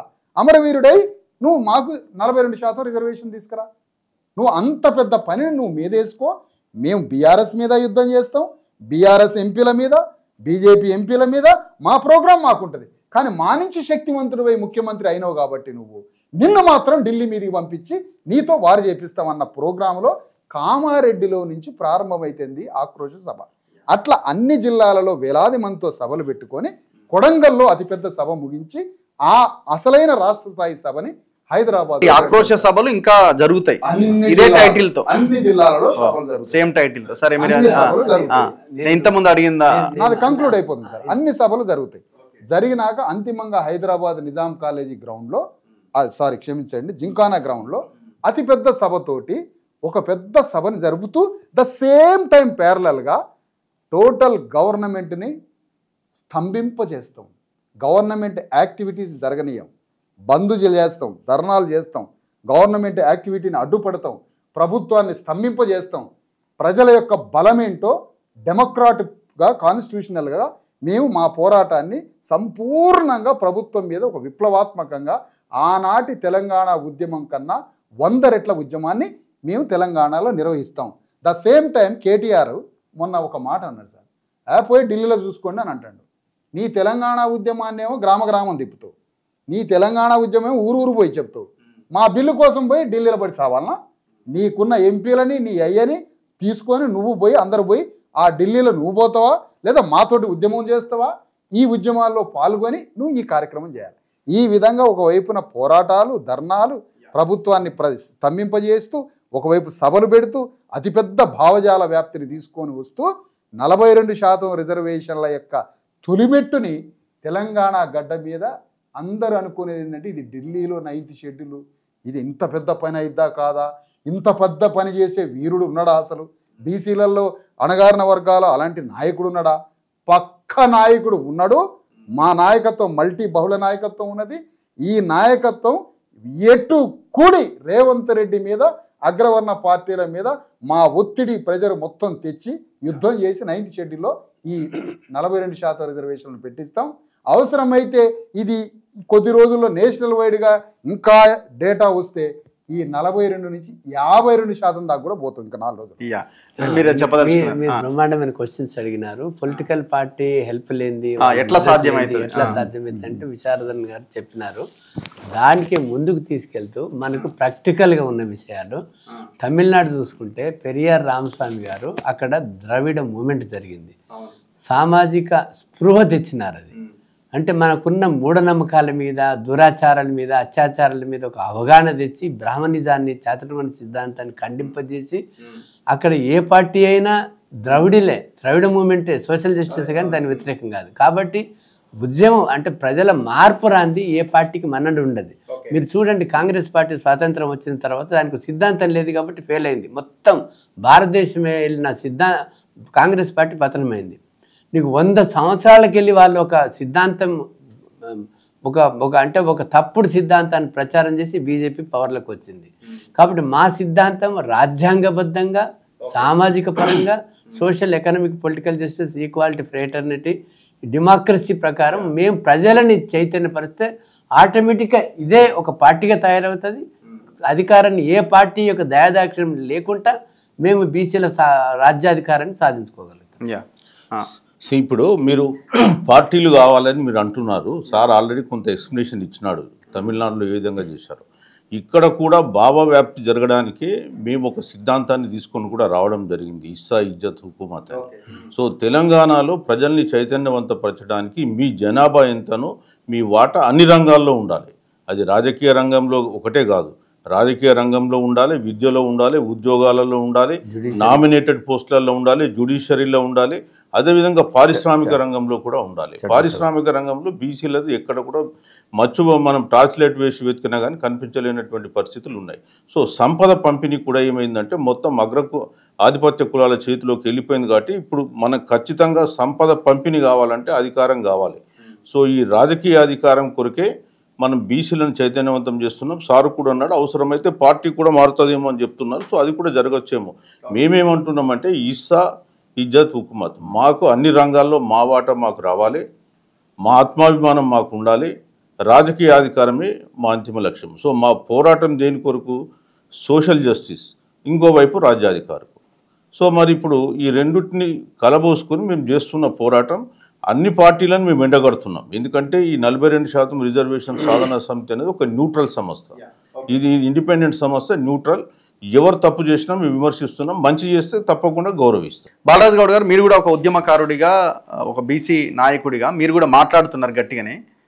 సో మీకేమనిపిస్తుంది అంటే మీరు కూడా చాలా సంఘాలు, ఈ సమావేశాలు, ఇట్లాంటి వాటిల్లో తిరిగి ప్రసంగాలు ఇవన్నీ వినిపించినారు కదా, మీకేమనిపిస్తుంది? ఈ లైన్ ఎటువైపు వెళ్తున్నది? సరైన మార్గంలో వెళ్తుందని అనిపిస్తున్నదా? నమ్మకం కలుగుతున్నదా? 42% సాధన సమితి అంటే మా జస్టిస్ గారు లీగల్ చూస్తారు, ఐఏఎస్ ఆఫీసర్గా చేసి సీనియర్ చిరంజీవి గారు, మళ్ళీ ఇక్కడ విషాధరన్ మహారాజు ఉద్యమ నాయకుడు. అసలు మా ఉద్యమం అనేదే డిఫరెన్స్గా ఉన్నది. ఎందుకంటే బీసీలు ఇప్పుడు 2.5 నుంచి 3 కోట్ల మంది ఉన్నారు. అందరు ఇన్ని సంవత్సరాలు పొలిటికలతో చేస్తుండే. అంబేద్కర్ గారు రాసిన రాజ్యాంగాన్ని గత ముఖ్యమంత్రి ఏమన్నాడు? ఇది మార్చి పడేయాలన్నాడు. అట్లా మేమందరం ఒకటైనామంటే మేము ఈ రాజకీయాన్నే మార్చి మెజార్టీ పీపుల్ 90% బీసీ, ఎస్సీ, ఎస్టీలం ఉన్నామండి. మాకు రాజ్యాధికారం వస్తుంది. 42% అనేది వాళ్ళు కామారెడ్డిలో డిక్లరేషన్లో పెట్టిండ్రు కాబట్టి మా హక్కుకు మేము పోరాటం చేస్తున్నాం. మా ఉద్యమంలోనే డిఫరెన్స్ ఉన్నారు. చూడండి మీరు, ఏదో రాజకీయ నాయకులు రాజకీయంగా వాళ్ళకి ఏదో పదవులు రాగానే అటు ఇటు అయ్యేటోళ్ళ లెక్క లేరు మా నాయకులు. మీరు కూడా చూడండి, మేము డిఫరెన్స్గా ఉన్నాం. దేనికి ఎటువంటి ఆడంబరాలకు ఎటువంటి దానికి మేము అయోమయంగా ఉరికెటోళ్ళం కాదు. మేము ఎన్నో చూసిన, ఇప్పుడు నాకు 62 ఏళ్ళు, మేము ఎంతో మంది నాయకులను చూసినాం. అట్లా మా డిఫరెన్స్ రాజకీయం నడిపించి మా డిమాండ్లు సాధించాలి. కామారెడ్డిలో ఇచ్చిన డిఫరెన్స్ ఏమేమి డిమాండ్లు ఉన్నాయి? విద్య, ఉద్యోగంలో, వైద్యంలో. ఈడబ్ల్యూఎస్ చూడండి, వాళ్ళు 10% రిజర్వేషన్ అని మొన్న ఇచ్చిన దాంట్లో ఎన్ని పదవులు కొట్టుకపోయారు కళ్ళ ముంగటనే. అంటే బీసీలకు 78 ఏళ్ల సంధి ఎంత అన్యాయం జరుగుతుందో. మీరు కూడా బీసీయే కదా, మీరు విశ్లేషణ చెప్పాలి. మీరు కూడా మన ప్రజలను అందరినీ చైతన్యం చేయాలి. ఇప్పుడు ఆక్రోశ సభ ఎందుకు పెడుతున్నాము? November 15 నాడు రాష్ట్రంలో ఉన్న బీసీలందరూ కూడా చైతన్యమయ్యారు. 78 ఏళ్ళు మోసపోయారు. ఇంకా మోసపోనికి రెడీ లేం మేము. ఎందుకంటే మెజార్టీ పీపుల్ ఉన్నారు. మా దాంట్లో కూడా ఐఏఎస్ ఆఫీసర్లు ఉన్నారు. హైకోర్టు యాక్టింగ్ చీఫ్ జస్టిస్ అయ్యిండు.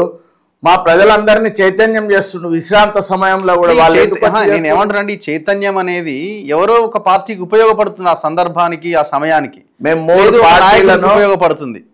సింపుల్ గా అంతే గారు. మేము ఏ పార్టీని కూడా ఆదరిస్తలేం, ఏ పార్టీ వాళ్ళని కూడా మేము రాణిస్తలేం ఈ ఆక్రోశ సభకు. మేము మొదలే మా చిరంజీవి సార్ డిక్లేర్ చేసేచ్చు, అసలు రాజకీయ పార్టీలు అనేది మీటింగ్ కు ఆహ్వానించాం. ఎవరన్నా మా బీసీ సోదరులు వస్తే వాళ్ళని తప్పకుండా ఆహ్వానిస్తాం. కానీ రాజకీయ నాయకులకు మా దాంట్లో మా 42% సాధన సమితిలో వాళ్ళకి ఎవరికి తెలంగాణ ఉద్యమంలో ఉన్నారు కదా మీరు?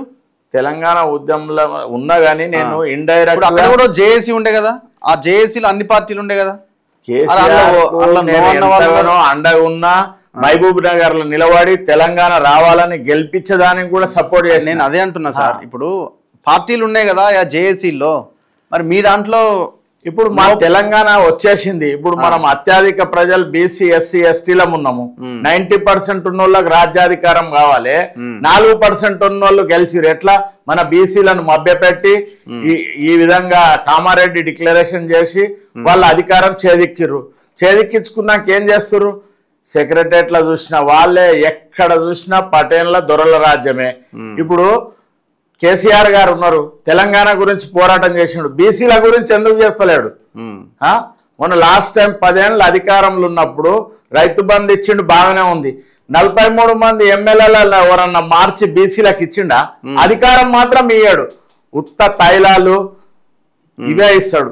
ఓకే, కంటిన్యూషన్ ఏంటంటే సామాజిక తెలంగాణ కొరకు పోరాడుతున్నాం అనేది ఇక్కడ ముఖ్యమైన ఉద్దేశం. ఓకే, సో మీరు అన్నారు ఏంటంటే మీరు పొలిటికల్ పార్టీలుగా లేరు కదా, ఎవరికో ఉపయోగం. నేను అనేది ఏంటంటే ఆనాడు తెలంగాణ ఉద్యమంలో జేఏసీలో కూడా అన్ని పార్టీలు ఉన్నాయి. అవును, అన్ని పార్టీలు రెండు లైన్లు ఉన్నాయి. ఇప్పుడు ఆయన 2 కళ్ళ సిద్ధాంతం అని ఇంకోటని అయినా కూడా వాళ్ళు జేఏసీలో ఉన్నారు. సో అట్లా ఒక లైన్ తీసుకెళ్లి కొట్లాట స్టార్ట్ చేసిరు. ప్రజల్లో ఒక పెద్ద మూమెంట్ ఉన్నప్పటికీ కూడా ఒక్క వ్యక్తి దాన్ని లీడ్ చేసి, కాబట్టి అతను ఎన్నికలలో గెలిచిండు, మళ్ళీ అధికారంలోకి వచ్చాడు. ఇక్కడ మేము ఇప్పుడు ఏవైతే భావ వ్యాప్తి చేస్తున్నామో తర్వాత కాలంలో మీకు ఇంతకు ముందే చెప్పినాం, ఒక పొలిటికల్ పార్టీ కూడా రావచ్చు అని. ఇప్పుడు నేను అదే అన్నా సార్. ఇప్పుడు తెలంగాణ ఉద్యమంలో కేసీఆర్ ఒక ఈ మూమెంట్ ఆయన తన ఎజెండా కోసం తీసుకున్నప్పుడు పొలిటికల్ గా మనం దీన్ని కార్నర్ చేసినప్పుడు ఇది సాధ్యమవుతుంది రాష్ట్రం అని ఒక లైన్ తీసుకున్నాడు ఆయన. ఇప్పుడు కూడా మీకు అట్లాంటి లైన్ ఉండాలి కదా. అల్టిమేట్ గా 33 జిల్లాల ఈ ఆక్రోశ సభలు పెట్టినాక, జనాన్ని చైతన్యం చేసినాక, జనము నాడి ఇక్కడున్న నాయకులందరికీ అవగాహన ఉంది కాబట్టి మనమే మెజారిటీ పీపుల్. నా పాయింట్ల్లో ఒకటే సార్, నా పాయింట్ల్లో ఒకటే, మీరు ఒక సంఘంగా ప్రజల్ని చైతన్యం చేయడంలో ముందుంటారేమో. అంటే అల్టిమేట్ గా అంటే ముందు రాజ్యాధికార పార్టీగా కూడా అవతరిస్తుంది. చిరంజీవి గారి నాయకత్వంలో మేము అందరం పనిచేయాలని మేము డిసైడ్ చేసుకున్నాము. మీకు స్పష్టంగా చెప్తున్నాము, ఎవరికి భయపడేది లేదు. ఎందుకంటే బీసీ ఎస్సీ ఎస్టీ జాక్ నాయకుడు విశాధరన్ మహారాజ్ గారు, మేము అందరం నలుగురం కలిసినామంటే ఉత్తగా కలుస్తాం. మా వ్యూహం మాకుంది. ఇప్పుడు అదేమో రాష్ట్ర సాధన కొరకు అగ్రకులాల వాళ్ళేదో ఆంధ్ర వాళ్ళు అన్యాయం చేస్తున్నారని బీసీలందరినీ వాడుకొని రాష్ట్ర సాధన సాధించుకున్నాడు. ఇది రాష్ట్ర సాధన కాదు, ఇది బీసీకి రాజకీయ అధికారం తెచ్చేటువంటి సాధన. ఇలా కూడా ఓట్లు సీట్ల ద్వారానే అవి సాధించుకోవాలి కదా సార్. అదేగా మా కాన్ఫిడెన్స్ కదా. 90% ఉన్న ఎస్సీ ఎస్టీ ఓబీసీలమి మైనారిటీస్ని మాకు అసలు ఇట్స్ మా హక్కు. ఇది అంబేద్కర్ చెప్పినట్లు మా ఓటు మాకు వేసుకుంటే సరిపోతుంది కదా. ఆ ఓటు చైతన్యం తెచ్చి ఇది సునాయాసంగా ఇన్ని ఏళ్ల సంది మోసపోయిన దగాపడ్డ ఎస్సీ ఎస్టీ బీసీలు ఇప్పుడు చైతన్యమై మేము వాళ్ళని ప్రామిస్ చేస్తున్నాం, శపథం చేస్తున్నాం, ఇక్కడి నుంచి నా జీవితం ఉన్నంత వరకు నేను ఏ అగ్రకుల నాయకునికి ఓటు వేయను అని ప్రమాణం చేస్తున్నారు. ఇది ఒక్కటి చాలు కదండి. మీ పాయింట్ నాకు ఇంకో లింక్ క్వశ్చన్ వచ్చింది, అడుగుతా. అంటే 2 విషయాలు సార్ రఘు గారు. ఎప్పుడైనా ఆత్మగౌరవంతో కూడిన ఏ ఉద్యమమైనా, సంపూర్ణ ఆత్మగౌరవంతో కూడిన ఏ ఉద్యమమైనా దానికి అంతిమ రూపం అధికారానికి దగ్గరికి పోతుంది. ఆత్మగౌరవం వదులుకున్నవాడు బానిసగా మారుతాడు. ఇది ఫండమెంటల్ సూత్రం. అంటే నీకు ఆత్మగౌరవం లేదు, అసలు నువ్వు స్వతంత్రుడివి కాదు, నువ్వు ఎవరో అగ్రకులాల పార్టీల మీద ఆధారపడి వాడు ఆడిచ్చిన బొమ్మలాగా నువ్వు ప్రవర్తిస్తే నువ్వు బానిసవి. కానీ స్వతంత్ర భావాలతో, ఆత్మగౌరవంతో, ఒక తాత్విక దృక్పథంతో, ఒక ఐడియాలజీతో ప్రయాణం చేసిన ఏ విప్లవకారుడైనా ఆ ఉద్యమం రాజకీయ యుద్ధానికే దారితీస్తుంది. అది 100%. దాని ట్రావెల్ మీరు చూడాలి. అందుకనే మా నుంచి 42% అనేది మా రాజ్యాంగ హక్కు. రాజ్యాధికారం రావడం మా జన్మల హక్కు. రాజ్యానికి రావడం మా జన్మ హక్కు. 42% తెచ్చుకునే మా డెవలప్మెంట్ యాక్టివిటీ అది మా కాన్స్టిట్యూషనల్ రైట్. అది రాజ్యాంగం ఇస్తున్నటువంటి హక్కు మాకు అది. అందుకని ఇక్కడ మేము కోరుతున్నది ఏంటంటే అన్ని రాజకీయ పార్టీల వాళ్ళని మేము ఆహ్వానిస్తాం సార్, శత్రువు ఎవడు లేడు ఇందులో. కానీ వాళ్ళ నిజాయితీ అనే పారామీటర్ని మేము వాడుతున్నాం. వాళ్ళ నిజాయితీ ఎంత, ఆ నిజాయితీ యొక్క మార్గం ఏంటి? ఇగో ఫలానా 9th షెడ్యూల్లో కేంద్ర ప్రభుత్వం మెడలు వంచి కేంద్ర ప్రభుత్వం 9th షెడ్యూల్లో ఈ 42% రిజర్వేషన్ అని అందులో భద్రపరిస్తే మా బతుకులకి భద్రత. దీనికి నువ్వు ఓకేనా? రా మా ఉద్యమంతో రా.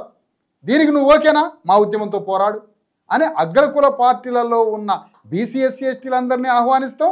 మాతో పోరాడే నిజాయితీగా యుద్ధం చేసే మమ్మల్ని ప్రేమించే అగ్రవర్ణం వాడిని కూడా రమ్మంటావు. కానీ వచ్చినోడల్లా నువ్వు వేదిక మీదనే నువ్వు ముఖ్య అతిథివి, నువ్వే మా హీరోవి అని మీ వేదికల మీద హీరోగా చెప్పాం. మా పోరాటంలో మా కార్యకర్తల్లాగా నువ్వు కూడా వచ్చి కరెంట్ స్తంభం ఎక్కి ఫ్లెక్సీ కడతావా? అంటే మా పారామీటర్స్ అట్లుంటాయి. అంటే అందరినీ ఆహ్వానిస్తాం, అన్ని పార్టీల వాళ్ళని ఆహ్వానిస్తాం, అందులో ఇలాంటిది. కానీ వాళ్ళ నిజాయితీ అనే పారామీటర్ చూస్తాం. ఇప్పుడు సార్ ఒక మాట అన్నారు, ఏమండి, అగ్రవర్ణాలకి ఓట్లు వేయకుండా మనం శపథం ప్రమాణం చేయాలి, ప్రతిజ్ఞ చేయాలి అని అన్నారు. ఇప్పుడు ఇక్కడ జూబ్లీహిల్స్ లో ఎలక్షన్ జరుగుతున్నది, ఒక బీసీ అక్కడ పోటీ చేస్తున్నాడు, మరి మీరు మద్దతు ఇవ్వాలి కదా? లాభం అవుతుందేమో కానీ లాభం అని కాదు. ఇక్కడ ఒక పాయింట్ ఏంటంటే బీసీ బిడ్డ అని అంటున్నారు. ఎవరు? ఆ పోటీ చేస్తున్న నవీన్ యాదవ్. ఓకే, బీసీ బిడ్డే కాదు, ఆయన కాంగ్రెస్ బిడ్డ కూడా. ఫస్ట్ ఆయన కాంగ్రెస్ బిడ్డ కూడా. ఆ నవీన్ యాదవ్ కాంగ్రెస్ అభ్యర్థిగా పోటీ చేస్తున్నప్పుడు ఒక పక్కన రాష్ట్రంలో 42% రిజర్వేషన్ల కోసం ఇంత మహోద్యమం నడుపుతున్నప్పుడు రేవంత్ రెడ్డి ఏమైనా హామీ ఇచ్చిందా? రేవంత్ రెడ్డి ఒక ప్రెస్ మీట్ పెట్టి, అయ్యా ఈ 42% రిజర్వేషన్ల కోసం నేను ఢిల్లీ పోయి ప్రధానమంత్రి మోడీ మెడలు వంచి అఖిల పక్షాన్ని తీసుకుపోయి కేంద్ర ప్రభుత్వం మీద యుద్ధం చేసి ఫలానా తారీఖున కేంద్ర ప్రభుత్వం దగ్గరికి పోయి నేను ఇది 9th షెడ్యూల్లో పెట్టించే ఒక కార్యాచరణని ప్రకటించి మా మద్దతు ఏమైనా కోరిండా?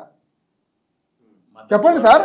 షరతులు లేకుండా వాగ్దానం లేకుండా షరతులు లేకుండా కుల సంఘాలు పోయి మొత్తం పొలం అని పోయి ఉన్న పాలక అగ్రవర్ణాలకి మద్దతు ఇవ్వబట్టే మా కులాలు మొత్తం సర్వనాశనమైనవి. వాళ్ళు అంటున్నారు సార్, ఇప్పుడు బీఆర్ఎస్ నుంచి బీసీ పోటీ చేసినా మేము మద్దతు ఇస్తాం. రఘు గారు, ఒక బీసీ ఎమ్మెల్యే అయిన తర్వాత ఫ్లోర్ ఉంటుంది కదా, అసెంబ్లీ ఫ్లోర్, ఆడ విప్ డైరెక్షన్ ఉంటుంది కదా, ఆ డైరెక్షన్స్ అన్ని కాదని నీ బీసీ జనం కోసం ఈ ఎమ్మెల్యేలు అసెంబ్లీలో మా కోసం పోరాడతారా, వాళ్ళ కోసమా? ఎవరి తరఫున ఉంటారు వీళ్ళు? మేము ఒకటే కోరుతున్నాం సార్, రేవంత్ రెడ్డి అనే ఒక ముఖ్యమంత్రి బీసీలలో ఇంత విప్లవాత్మక యుద్ధం నడుస్తుంటే ఆయన ఏమైనా మా మద్దతు కోరడానికి ఫలానా కేంద్ర ప్రభుత్వం మీద నీ 9th షెడ్యూల్ కోసం ఒక కార్యాచరణని ప్రకటించి మద్దతు కోరిండా? మాది కోరలే కదా. అంటే ఏ షరతులు లేకుండా డైరెక్ట్గా పోయి మా మద్దతు మీకే అని చెప్తారా? అది సాధ్యమేనా? అంటే నువ్వు ఏమి హామీ ఇవ్వవా? ఏ షరతు చెప్పకుండానే మద్దతు ఇస్తావా? అందుకని మేము ఇక్కడ ఏం కోరుతున్నాము, రాష్ట్రంలో ఎన్నికల్లో పోటీ చేస్తున్నాడు అతను. పోటీ చేస్తున్నటువంటి అభ్యర్థి బీసీఏ అయినప్పటికీ ఆయన బీసీఏ, వాళ్ళ నాన్న మా అందరికీ మిత్రుడే, బాలరాజు గారికి మిత్రుడే, నాకు మిత్రుడే, చిరంజీవి గారికి మిత్రుడే, జస్టిస్ ఈశ్వరయ్య గారు అందరికీ మాకు కావాల్సిన వాడే. కానీ మేము చూడండి ఎంత స్పష్టంగా ఉన్నామో ఇక్కడ. నీవు పోటీ చేసే పార్టీకి అధినాయకుడు ముఖ్యమంత్రి రేవంత్ రెడ్డి 9th షెడ్యూల్ మీద నీ విస్పష్టమైన ప్రకటన ఏమైనా ఉందా సార్? ఇంకొక మాట, అదే నవీన్ యాదవ్ని శ్రీశైలం అన్న పక్కన కూర్చోబెట్టుకొని మీరిద్దరూ కలిసి 9th షెడ్యూల్ మీద తండ్రి కొడుకులో యుద్ధం చేస్తామని మీరిద్దరు చెప్పినరా? మీరిద్దరు ఏమైనా ప్రకటించినరా? మీరిద్దరూ చెప్పరు, మీ ముఖ్యమంత్రి చెప్పడు, ఈవెన్ మీ పార్టీ ప్రెసిడెంట్ 9th షెడ్యూల్ మీద యుద్ధం చేయడానికి మేమందరం కలిసి ఫలానా ఢిల్లీ పోతున్నాం అని మీరు ప్రకటన ఇవ్వరు. ఏ షరతులు లేకుండా మమ్మల్ని ఏం చేయమంటారు గారు? అందరూ కట్టగట్టుకొని పోయి ఆయనకు మద్దతు ఇవ్వమంటారా? ఇట్లనే కదా అన్ని మద్దతులు తప్పు. ఏమంటారు మీరు? ఎవరు నోడగొట్టమంటారు? మరి ఎవరు నోడగొట్టమని చెప్పారు? అగ్రకుల సామ్రాజ్యాన్ని ఓడగొట్టాలి అని చెప్తున్నాం. అగ్రకుల సామ్రాజ్యాన్ని ఓడగొట్టాలి. ఓటేయద్దా? ఇప్పుడు అక్కడ 20 మంది పోటీ చేస్తారు సార్. ఆ 20 మందిలో ఒక మంచి బీసీ వ్యక్తి ఎవరైనా ఉంటే ఆయనకు ఓటేయడం అని చెప్తాను. అది ఎవరైనా కావచ్చు, ఎవరైనా. ఇప్పుడు మన కాంశీరామ్ గారు అంతే ఒకసారి ఎవరు మంచోడు ఒకసారి బీజేపీ సార్ కాంశీరామ్ గారు ఇప్పుడు ఆయన రాజ్యాధికారం వచ్చేంత వరకు ఏ పార్టీని ఓడగొట్టాలనో ఏ పార్టీని ఏ అంటే రెస్ట్రిక్ట్ చేయాలనో ఏ పార్టీకి ఇవ్వాలనో ఇట్లా ఒక్కొక్కసారి వాళ్ళని వీళ్ళని ఓడగొట్టి ప్రజాభిప్రాయంతో తన ముఖ్యమంత్రి అయ్యిండు. కాబట్టి మీరు విశారదన్ గారు వెరీ క్లియర్గా చెప్పినట్లు ప్రెషర్ టాక్టిక్ రేవంత్ రెడ్డి మీద ప్రెషర్ పడాలంటే మా పాలసీ మాకు వారు చెప్పినట్టు మాకు ఉండదు. మీ ఎజెండా మీకున్నది. సో ఇప్పుడు సార్ ఇక్కడ మీరు చెప్పండి, కన్క్లూడ్ చేద్దాం. ఇంకా మీరు అడగండి సార్. అయితే ఇప్పుడు ఒక చర్చ ఒకటి జరుగుతున్నది, రాజ్యాంగ సవరణ చేస్తే అయిపోతుంది కదా అని ఒక చర్చ నడుస్తున్నది. ఇప్పుడు దేశవ్యాప్తంగా చేస్తే అయిపోతుంది కదా, ఇప్పుడు కులగణన చేస్తామన్నారు కదా, మరి ఇంకా అక్కడ రాజ్యాంగ సవరణ చేస్తే అయిపోతుంది, 9th షెడ్యూల్ ఇదంతా ఎందుకు? కన్క్లూడ్ చేసేద్దాం, చిన్న లైన్ చెప్పండి. ఇప్పుడు రాజ్యాంగ సవరణ చేయాలంటే ఆర్టికల్ 16(4) కానీ 15(5) కానీ 243(d)(6) కానీ T6 కానీ ఈ 4 సవరణలు చేయాల్సి ఉంటుంది. ఇప్పుడు రాజ్యాంగ తెలంగాణ కోసం చేయడానికి ఉండదా? తెలంగాణ కొరకు వీళ్ళు ఈ 4 చేయలేరు. భారతదేశం మొత్తం కొరకు ఇది చేయాల్సినటువంటి పరిస్థితి. సో ఇది చేయాలంటే కేంద్ర ప్రభుత్వం దగ్గర ఎంపరికల్ డాటా కానీ క్వాంటిఫైబుల్ డాటా, ఈ డాటా ఉండాలి. ఈ డాటా రావాలంటే వాళ్ళు మళ్ళీ సర్వే చేయాలి. సో క్యాష్ సర్వే చేసి ఆ డాటా మొత్తం తీసుకొని రావాలంటే ఒక మినిమం 2 years పడుతుంది. అదే 2027లో చేస్తామన్నారు. మరి మళ్ళీ దాన్ని ఇంటర్ప్రిట్ చేయడానికి ఒక కమిషన్ వేయాల్సి ఉంటుంది. సో ఆ కమిషను వాళ్ళ రిపోర్ట్ ఇవ్వాల్సి ఉంటుంది. ఇవంతా రావడానికి మినిమం ఎంత తొందరగా చేసినా కానీ 2.5 years పడుతుంది. సో అది లేకుండా మనం పోతే కోర్టులో ఆటోమేటిక్గా ఏమంటుంది, ఇది వితౌట్ కాన్స్టిట్యూషన్, అంటే మీకు ఆ రైట్ లేకుండా చేసినారు, against the constitution, without basis, arbitrary, ఇట్లాంటి పదాలు వాడి కొట్టేస్తుంది. సో అందుకొరకే మేమేమంటున్నాం, ఆ 3 సంవత్సరాల తర్వాత కూడా చేసినప్పటికి కూడా అదేమి రాజ్యాంగ సమీక్షకు అతీతం కాదు. ఇవాళ భారతదేశంలో 106 రాజ్యాంగ సవరణలు చేస్తే కూడా 6 సవరణలను కేంద్ర సుప్రీంకోర్టు కొట్టేసింది. అందుకనే 9th షెడ్యూల్లో మనకి ఇలా అన్నం వండి రెడీగా ఉంది, వడ్డించేవాడు కావాలి. కాబట్టి వడ్డించడానికి ఆడ కేంద్ర ప్రభుత్వాన్ని ఒప్పిస్తే వారం రోజులలో అయిపోద్ది. ఈడబ్ల్యూఎస్ రిజర్వేషన్ ఎంత టైం పట్టింది? వారం రోజులు దేశవ్యాప్తంగా అమలు చేసాం. ఇది కూడా 9th షెడ్యూల్లో పెడతారు. 9th షెడ్యూల్లో పెట్టినా జ్యుడిషియల్ రివ్యూకి పోతుంది. పోయినా మనకేం నష్టం లేదు. ఎందుకంటే ఈడబ్ల్యూఎస్ రిజర్వేషన్లో వాళ్ళు ఏదో ఒక 50% సీలింగ్ దాటి 10% అలో చేస్తూ రాజ్యాంగ 50% సీలింగ్ అనేది రాజ్యాంగ మౌలిక సూత్రం కాదు అని చెప్పేసి వాళ్ళు మాట్లాడడం జరిగింది. కాబట్టి మనకు రక్షణ ఉందని చెప్తున్నాం. కాబట్టి మేము కోరుతున్నాం 9th షెడ్యూల్ ఉండాలి. చివరిగా రవి గారు, మేము ఫైనల్గా ఏం చెప్తున్నామంటే, ఈరోజు తెలంగాణ రాష్ట్రంలో ఎస్సీ ఎస్టీ ప్రజలు, బీసీ ప్రజలు అందరం 90% ప్రజలు, 90% ప్రజలకి 90% వాటా కావాలి. సంపదలో, రాజ్యంలో, ఎవ్రీథింగ్, ఎవ్రీవేర్, ప్రతి దాంట్లో 90% ప్రజలకి 90% వాటా కావాలని ఒక పక్కన బీసీ ఎస్సీ ఎస్టీ ఉద్యమం కూడా భారీ ఎత్తున జరుగుతూ ఉంది. ఆ ఉద్యమంలో కూడా గౌరవంగా వీళ్ళందరూ వచ్చి పాల్గొని వీళ్ళ శ్రమ కూడా దాంట్లో చేస్తూనే special focus on 42% BC reservation సాధనా సమితిలో 9th షెడ్యూల్లో పెట్టించేంత వరకు ఒక సుదీర్ఘ స్పష్టమైన లక్ష్యంతో మేము పోరాడుతున్నాం. ఆ పోరాటంలో భాగంగా ఆక్రోశ సభని ఇప్పుడు టైం పీరియడ్ ఉందా ఏమన్నా? ఈ లోపుగా ఈ ఒక మూమెంట్ వస్తుంది. ఇంకా 2028 ఎలక్షన్స్ ఉంటాయి కదా మళ్ళీ మనకు 3 ఏళ్ళు. మేము పెట్టుకున్నది 1 సంవత్సర కాలం లోపే 9th షెడ్యూల్లో పెట్టించే ఉద్యమం చేయాలనుకుంటున్నాం. అంటే అది ఏ విధంగా సాధించాలని, దానికి పార్లమెంటు శీతాకాల సమావేశాల్లోపు బీజేపీ పార్లమెంటు సభ్యులు ఉన్నారు కదా, ఒకడికొకడు అవయవ దానాలు కార్యాలు గుండెలు కోసుకొని ఎంపీలు అయినారు కదా అన్ని పార్టీలు కలిసి, ఒక్కొక్క పార్లమెంట్ అభ్యర్థిని మీరేమంటారు, మీ ఫోకస్ అంతా రేవంత్ రెడ్డి అని అంటారు. 100% రేవంత్ రెడ్డే. అదే సమయంలో బీజేపీ ఎంపీలను కూడా రోడ్ల మీద తిరగనియం, బజార్ల చుట్టుముడతాం. లక్షల మంది బీసీలతో బీజేపీ పార్లమెంటు సభ్యుల ఇండ్ల చుట్టూ రౌండప్ చేసి బయటికి రానియకుండా గౌరవ చేస్తాం. ఎందుకు ఈ పని చేయట్లేదని. ఆ విధంగా ఎస్సీ ఎస్టీలకి రాజ్యాంగబద్ధమైన రక్షణ, అంత వజ్ర సమానమైన రక్షణ ఉన్నప్పుడు దానికి ఎట్లా రక్షణ ఉందో నా తోటి సహబాధిత వర్గమైన బీసీ వర్గాలకు కూడా అంతే రాజ్యాంగబద్ధత ఉంటే, అది సాధించితే 3 వర్గాలను కలిపి తెలంగాణలో 90% ఉన్నాం కదా, ఇక రాజ్యాధికారం రావడం సులువు కదా. అందుకని నా తోటి సహచరులు సహబాధిత వర్గానికి ఈ స్పష్టమైనటువంటి రాజ్యాంగ భద్రత కూడిన ఈ హక్కు కోసం ఒక సుదీర్ఘ ఉద్యమం చేయబోతున్నాం సార్. రఘు గారు, ఈ వేదిక మేము చెప్తున్నాం, రేపు ఆక్రోశ సభ ఏదైతే ఉందో కామారెడ్డిలో దాన్ని విజయవంతం చేయాలి. ఆ సభకి తెలంగాణలో ఉన్న అన్ని జిల్లాలలో ఉన్న విద్యావంతులైనటువంటి నిజాయితీ పరులైన, ధైర్యము, నిజాయితీ, చిత్తశుద్ధి ఉన్న బీసీ విద్యావంతులందరినీ కామారెడ్డికి సభకు రమ్మని ఇదే వేదిక నుంచి ఆహ్వానిస్తున్నాం. ఆ సభకు రండి. ఆ సభ అక్కడ నుంచి ఆక్రోశ సభలు ప్రారంభం కాబోతున్నాయి రాష్ట్ర వ్యాప్తంగా. అక్కడ నుంచి ప్రారంభం. లంచ్ ఫాలోస్, బ్యూటిఫుల్ లంచ్ ఉంటుంది. లంచ్ ఫాలోస్, వేలాది మంది వస్తున్నారు అక్కడికి. ఆ సభను విజయవంతం చేయమని కోరుతున్నాం. ఆ సభ నుంచి ప్రతి జిల్లాలో సభలు జరుగుతాయి. అంతిమంగా కొడంగల్లో సభ జరుగుతుంది. ఈ శీతాకాల సమావేశాల్లోపు అన్ని పార్టీల రాజకీయ ఊపిరి తీయడానికి కార్యక్రమం చేస్తూనే ఉంటాం. మా స్వతంత్రతని మేము కాపాడుకుంటున్నాం. లాస్ట్ ఏమైనా చెప్తారా అన్న? ఏమైనా పిలుపునిస్తున్నారా ప్రజలకు? మీరు 42% ఉన్నది కదా సాధన సమితి ద్వారా సాధించే దిశగా 9 షెడ్యూల్లో పెట్టడానికి ఫామ్ హౌస్లో ఉన్న కేసీఆర్ కూడా మాతో రావాలి. వస్తేనే ఆయనకి ఎప్పుడన్నా ఫ్యూచర్లో తెలంగాణ ఉద్యమం చేసిన చరిత్ర ఉంది కాబట్టి ఆయనకి ఎన్నడన్నా బీసీలు ఫ్యూచర్లో రాజ్యాధికారంలో ఆయనకి ఏదన్నా మా అవసరం పడితే ముందు అది చేస్తాం. అంతేగాని ఆయన రాకుండా ఫామ్ హౌస్లో ఉంటే ఉద్యమం చేసిన చరిత్ర ఉంది. ఇప్పుడు రాకపోతే ఇంకెప్పుడు వస్తాడు? మా ఎంబడి కలిసి రావాలని కేసీఆర్ ను డిమాండ్ చేస్తాం. Okay, anyway thank you very much. మీకు అందరికీ కూడా 42% రిజర్వేషన్ సాధన సమితి సభ్యులనాలో పెద్దలు అందరికీ ధన్యవాదాలు. ఇదే కదా పోస్టర్? ఇది పోస్టర్. నవంబర్ 15వ తేదీన ఈ సభ జరగబోతున్నది. మధ్యాహ్నం 12 గంటలకి. అందరూ ఆహ్వానితులే అంటున్నారు. లంచ్ కూడా ఉందట. మరి అందరూ వస్తే మరి ఎట్లా మరి సదుపాయం చేస్తామని అంటున్నారు. సో మీరు చలో కామారెడ్డి, హలో బీసీ చలో కామారెడ్డి.